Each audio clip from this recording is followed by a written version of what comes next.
നിങ്ങളിതിനെ മയ്യത്തപ്പംന്നോ മുട്ടക്കുഴലപ്പംന്നോ ഏലാഞ്ചിന്നോ ഒക്കെ വിളിച്ചാലും എനിക്ക് എപ്പോഴും ഇഷ്ടം ലവ് ലെറ്റർ എന്ന് വിളിക്കാനാണ് കേട്ടോ.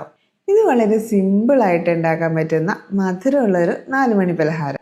അതിനായിട്ടൊരു ബൗളിലേക്ക് 1 കപ്പ് മൈദയും 1 കോഴിമുട്ടയും കുറച്ച് മഞ്ഞൾപ്പൊടിയും ഉപ്പും കുറച്ച് വെള്ളവും കൂടി ചേർത്തിട്ട് കട്ടകളൊന്നും ഇല്ലാണ്ട് നന്നായിട്ട് മിക്സ് ചെയ്യാം. ദാ ഇതുപോലെ. ഇനി ഇതിൻ്റെ ഫില്ലിങ്ങിനായിട്ട് നെയ്യിലേക്ക് കശുവണ്ടിയും കിസ്മിസും തേങ്ങ ചിരകിയതും പഞ്ചസാരയും കൂടി ചേർത്തിട്ട് ജസ്റ്റ് ഒന്ന് മൂപ്പിക്കണം.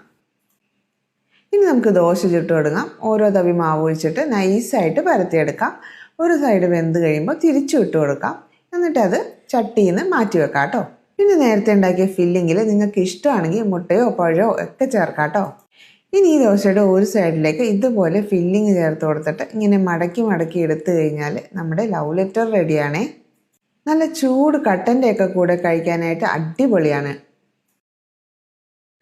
നിങ്ങളിതിനെ മയ്യത്തപ്പംന്നോ മുട്ടക്കുഴലപ്പംന്നോ ഏലാഞ്ചിന്നോ ഒക്കെ വിളിച്ചാലും എനിക്ക് എപ്പോഴും ഇഷ്ടം ലവ് ലെറ്റർ എന്ന് വിളിക്കാനാണ് കേട്ടോ. ഇത് വളരെ സിമ്പിളായിട്ട് ഉണ്ടാക്കാൻ പറ്റുന്ന മധുരമുള്ളൊരു 4 മണി പലഹാരം. അതിനായിട്ടൊരു ബൗളിലേക്ക് 1 കപ്പ് മൈദയും 1 കോഴിമുട്ടയും കുറച്ച് മഞ്ഞൾപ്പൊടിയും ഉപ്പും കുറച്ച് വെള്ളവും കൂടി ചേർത്തിട്ട് കട്ടകളൊന്നും ഇല്ലാണ്ട് നന്നായിട്ട് മിക്സ് ചെയ്യാം. ദാ ഇതുപോലെ. ഇനി ഇതിൻ്റെ ഫില്ലിങ്ങിനായിട്ട് നെയ്യിലേക്ക് കശുവണ്ടിയും കിസ്മിസും തേങ്ങ ചിരകിയതും പഞ്ചസാരയും കൂടി ചേർത്തിട്ട് ജസ്റ്റ് ഒന്ന് മൂപ്പിക്കണം. ഇനി നമുക്ക് ദോശ ചുട്ട് കൊടുക്കാം. ഓരോ തവി മാവ് ഒഴിച്ചിട്ട് നൈസായിട്ട് പരത്തിയെടുക്കാം. ഒരു സൈഡ് വെന്ത് കഴിയുമ്പോൾ തിരിച്ചു ഇട്ട് കൊടുക്കാം. എന്നിട്ട് അത് ചട്ടിയിൽ നിന്ന് മാറ്റി വെക്കാം കേട്ടോ. പിന്നെ നേരത്തെ ഉണ്ടാക്കിയ ഫില്ലിങ്ങിൽ നിങ്ങൾക്ക് ഇഷ്ടമാണെങ്കിൽ മുട്ടയോ പഴമോ ഒക്കെ ചേർക്കാം കേട്ടോ. ഇനി ഈ ദോശയുടെ ഒരു സൈഡിലേക്ക് ഇതുപോലെ ഫില്ലിങ് ചേർത്ത് കൊടുത്തിട്ട് ഇങ്ങനെ മടക്കി മടക്കി എടുത്തു കഴിഞ്ഞാൽ നമ്മുടെ ലവ് ലെറ്റർ റെഡിയാണേ.